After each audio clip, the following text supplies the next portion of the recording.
Hey everybody, today I decided it'd be worth mentioning to you about the concept of the negative side to self recognition, as it's not all rainbows and sunshine. Sometimes there is the dark night of the soul as well.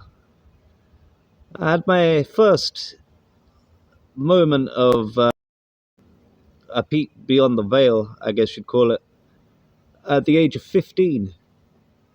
Now, I was big into films like Fight Club and The Matrix. Fight Club was actually my favorite film at the time. Not that I want to spoil the film for anyone who hasn't seen it yet, but there was a big reveal at the end. The main character realizes that him and another character had actually been the same person all along. And when I first heard of Bill Hicks, I was bunking school. I was at a friend's house. Her mum used to be okay with people spending time at her house while they were playing truant from school. She never, abused anyone as far as I was aware, but did come across as a little bit of a strange individual. Not everything was quite as it seems. Yeah, she introduced me to Bill Hicks, and the reason I mention that part is because I do think it's important to include the surroundings for what led to me being introduced to Bill Hicks in the first place. He peering beyond the veil was one of his jokes that he would tell. Bill Hicks is a stand-up comedian, for those of you that don't know. Used to challenge the status quo quite a lot. Would come up with jokes along the lines of, you see Christians wearing crosses, you think when Jesus comes back he's going to want to see another cross, man? And it was mainly poking fun at different authoritarian heads. But one of the jokes that really stood out for me was where he talks about never seeing a positive LSD story. And he's saying with LSD, the amount of your favorite musical artists and visual artists, other kind of people throughout your life that would have been influenced by this chemical. But how comes you always see the same stories in the headlines? It's always some boy took some acid, thought he could fly, jumped off a building. Like, what a tragedy. And he's like, no, what an idiot. If you thought you could fly, why didn't you take off from the ground first? You don't catch ducks catching elevators to go fly south for the winter. And of course, this was hilarious. But it was the positive LSD story that he decided to put out that stuck with me. It was today a young man on acid realized that all matter is energy condensed to a slow vibration, that we are all one consciousness experiencing itself subjectively. There's no such thing as death. Life is only a dream and we're the imagination of ourselves. And here's Tom with the weather. And it's absolutely unimaginable. You couldn't picture that being on a news story, but what you can do is take those words and realize there's actually a major chance that this could be the situation we're all living inside. You see films like The Truman Show, where the guy is being filmed for his life and the entire world around him is a stage. And I was a little bit curious, probably from seeing people like Bill Hicks, but also from accounts that I'd heard from people who had experiences on psychedelics in real life. So I was drawn to this, and at different points in my life, it became available for me to try, for me to go and have the experience. And as part of the experience, one of the things that kept recurring in my mind was the today a young man on acid. He realized all matter is energy condensed to a slow vibration, that we are all one consciousness experiencing itself subjectively. It's kind of hard to ignore, especially being the Fight Club fan I was. The opportunity then for my reality to be, oh, it's not just you that's Tyler Durden, but, or you're not just Tyler Durden, but every other character. You'd be every character in every film, every character that has ever been. There's no such thing as separation. All there is this collective that we are, and the illusion that we are separate from the collective so that we can have our own individual experience. When you have a peek beyond the veil and you're not ready, it can be a very overwhelming thing to deal with. Because you are dealing with a lot of information that it fights against almost or contradicts the existing information that you have about how you are educated on how the world is. You can spend a lot of time arguing back and forth with yourself. But for me, I didn't feel like I needed such a level of argument. For me, it was I had seen enough on certain acid trips that I had, certain psychedelic experiences. I'd seen a lot that confirmed these ideas that were circulating in my head. And I've got tons of old books, the age of 16, going about, still in school, writing down all of these different ideas, like God being lonely in heaven, because no matter how many souls would rise to heaven, they'd become a part of this collective, because we initially came from this being, and God would always be lonely. And I think it starts to manifest even more when you realize that we're all given the choice of which path to go down, the good path and the evil path. All of us are effectively both God and the devil. Whichever we choose to manifest becomes our reality. Uh, it's not such a pleasant experience. You start to feel very lonely as you start to realize that what's around you isn't what you thought it was, and that all of your friends, all of your family just be stand-ins, just NPCs, just people that are there to help aid you in something that you're actually going through on your own. And I mean, I'm 37 now. It's a long time since I first started having these thoughts. And it took me a long time before I decided to just go with a YouTube channel, find a platform where I can talk about these things. And I'm reassured mainly in the idea that the people who find their way to my videos are ready for this information, and that would be the reason that they managed to find it in the first place. I don't do much promotion. The most I'll do really is add tags to my videos, or occasionally on a comment thread or in a conversation with someone, I'll tell them that I'm doing a YouTube channel. But I do my best not to push the message out to everyone, as I don't think that everyone is ready for these kind of thoughts. Uh, Sometimes when you're exposed to things before you're ready, it can cause a great amount of pain. One of the reasons why I've got this channel going, there's a friend of mine called Sam, does a show, you may have heard of it. His channel is Imagine Freely Twin Flames, where he shares his twin flame journey and his experiences, which is a case of, as I was just saying, when you get exposed to something and you're not quite ready, you're not quite prepared. A lot of the pains that he talks about that he suffered on his channel, he came into contact with his twin flame the big surge of energy that he felt shoot up his spine, there was a blockage.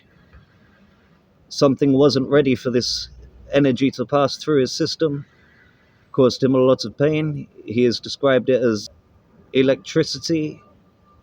You can feel shocks of electricity, and it's not as pleasant as people would lead you to believe on the internet.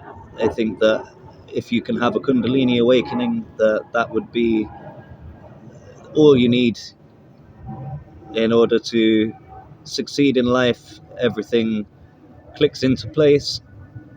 That Sam is not alone in his experience. There's a lot of people who have ended up in a lot of pain due to being exposed to something that powerful before they were ready.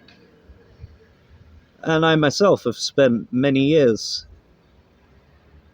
trying to cope with different aspects of existential loneliness. The idea that God creating everything around us is like a way of alleviating boredom, and that bad things would happen eventually, as you could only do so many good things in a row before finding it grates on your nerves, because it's become so repetitive and so boring that you're now almost craving something to go wrong, just so that it will at least be different from all of the things that are right. It's something they say you can get tired of winning. It's like if every day you woke up and you won something, and every time you attempted to do something, you succeeded at it fully. How many things would you do before you get sick of always succeeding? You'd just be like, I need to make this more of a challenge. I need to make this harder on myself, because if I just keep succeeding, I'm not going to get any enjoyment from this. And these thoughts have been with me for many years, many years. There's people that, as I've gotten older and started researching deeper into the mysticism of the scriptures, there's things like the Kabbalah in Jewish mysticism, which they recommend that you wait until you're about 40 years of age before you start studying. If you feel compelled to learn about it beforehand, then by all means, there could be a deeper calling. But as a recommendation, it's best to wait until you've reached the age of 40. Aldous Huxley, author of The Doors of Perception, is the book that Jim Morrison's band The Doors named themselves after. He was a psychedelic head, a very spiritual individual, and Aldous Huxley, but I mean Morrison too. But Huxley had mentioned in his books that he thought it would be better if people were to get to the age of 40 before trying psychedelics. I think I was one of those individuals that I felt the pull, I felt the calling. I had suffered many times with this information that I'd been delving into, and I had managed to stress myself out, cause a lot of mental unrest. But yeah, I still kept coming back and pushing forward with more, because one, I'm a glutton for punishment, and two, I'm a sucker for the truth. I don't care whether I end up looking good or bad as a result. More often than not, I will pick the truthful path. Quite often, if I choose to leave out any truths, it's for the benefit of someone else. I'm always more than happy to give too much information about myself. Think as well, it's very easy to get caught up on the good side of self-realization. You can forget about the bad quite easily. And, when you do that, then it's almost like you've lost the lesson. And you need to learn the lesson again. And you need something there that's going to remind you of how you felt and what came of your actions. And I have gone back and forth with this a lot of times, because the way I came into contact with even Bill Hicks, who's "we are all one consciousness experience in itself" joke. And it's like, is this furthering our experience, or is this furthering my experience into decay? For I had made that choice, that I was rebelling against school and the direction that had been made for me. And I was pulling away from things like that, doing things I wasn't supposed to be doing. And that's how I came into contact with Bill Hicks.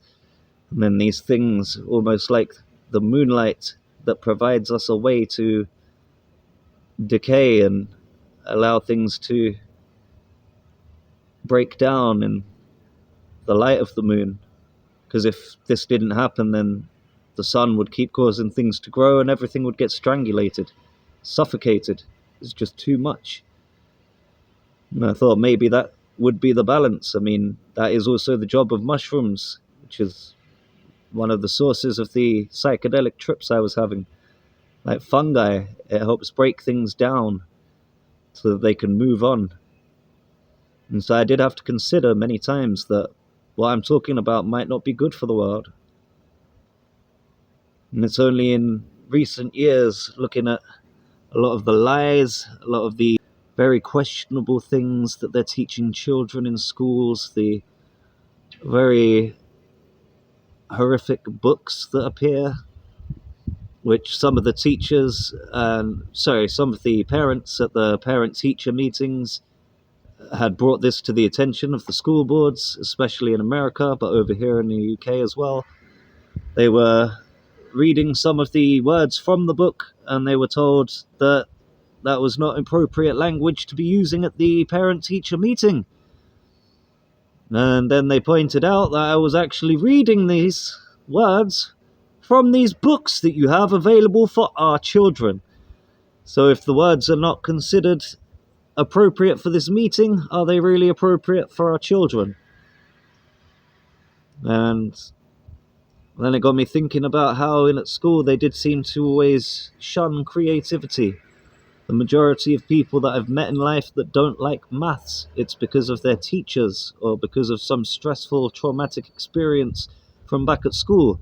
Anyone that was just shown some interesting mathematical patterns managed to gel with it quite well, managed to find an interest in maths beyond the things that you're taught.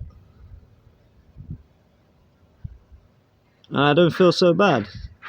I think that rebellion is a part of you discovering who you really are. And if you have a rebellious nature, then the best thing to do is follow your heart.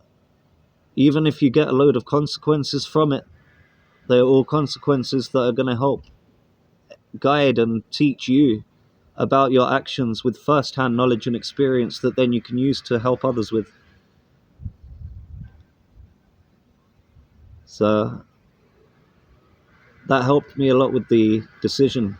And of course, a lot of encouragement from my friend Sam from Imagine Freely Twin Flames.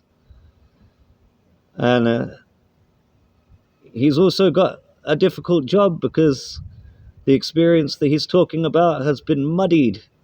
If you've seen a Netflix documentary on these people that were using the twin flames thing for their own personal monetary gain and having power over a group of people, and people that haven't looked into this any further than the Netflix documentary look at his channel, associate him with that. You often see comments coming up on his live feed, "Are you that bloke?" Not even close. And you can't write off the things that he talks about because they extend far beyond the people that try and make money from these things, or they try and change the narrative to suit their own agenda. And I'm afraid you get this everywhere.